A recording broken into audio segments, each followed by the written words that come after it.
Hello, sixth graders. Welcome to Areas of Triangles lesson. Pause while you write the lesson title in your math notebook. Pause again while you write today's lesson objective in your math notebook. Today's objective is I can find the areas of triangles by completing practice problems with 100% accuracy in multiple attempts.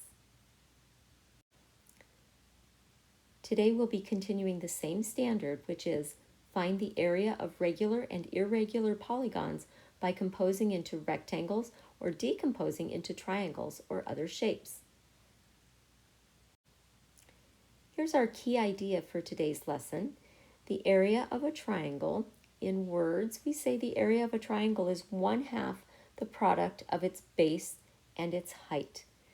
So in algebra, that's a capital A equals 1/2 base times height. So I want you to think about this and remember your area of a parallelogram, which was the area equals the base times the height. So this is 1/2 of that, which means that a triangle is half of a parallelogram, or it's also half of a rectangle. So once we can remember that, it helps us remember the area of a triangle formula. Be sure you have this in your notebook. Okay, let's take a look at example 1. It says finding the area of a triangle, and that's what we're going to do.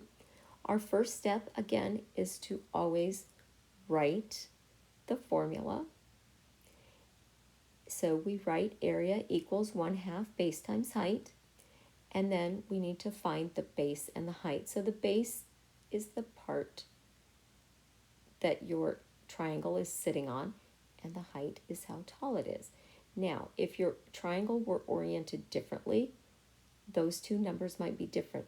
It doesn't matter because we have the commutative property of multiplication, so it's fine if they're in a different order. So we substitute 5 for B and 8 for H. And then we multiply 5 and 8, which equals 40. And then we multiply 1/2 and 40, so half of 40 is 20.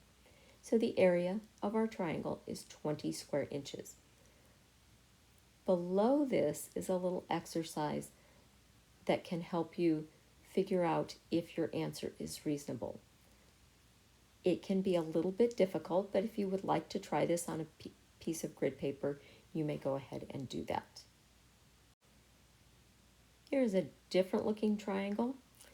It has a big obtuse angle here at the bottom. So it's a little bit trickier sometimes to figure out the height of those, but they give that to us, so it's not so bad. So again, they're asking us to find the area of the triangle, and our first step is to write the formula, and then we substitute 12 for B, so our base is 12, and our height is 9. And then we multiply 12 times 9 times 1/2 equals 54. So our answer is the area of a triangle is 54 square meters. Now, I will help you out here, and if you have something like that where you've got 1/2 times 12 times 9, and you go, boy, I really don't want to multiply 12 times 9 because those numbers are getting kind of big, you can multiply 1/2 times 12, which equals 6. And then 6 times 9, we should know, equals 54. So that's a little bit easier way to tackle that one. Example 3 is our real-life application. The base and height of the red butterfly wing are 2 times greater than the base and height of the blue butterfly wing. How many times greater is the area of the red wing than the area of the blue wing? So this is a sneaky way for them to get you to do 2 problems in one, because you have to find the area of the blue wing and the area of the red wing. So first step, write the formula. So our formula for the blue wing is area equals 1/2 base times height. So the base of the blue wing butterfly, if you turn that triangle a little bit, the part that it would be sitting on might be the 2 centimeters. So that's the way they put it in the book, is the base is 2 and the height is 1. And then we substitute those in. So 2 times 1 times 1/2 equals 1 square centimeter when we multiply. And now we're going to look at the red wing butterfly. So the red wing dimensions are 2 times greater than the blue wing. So the base is 2 times 2, which equals 4, and the height is 2 times 1, which equals 2.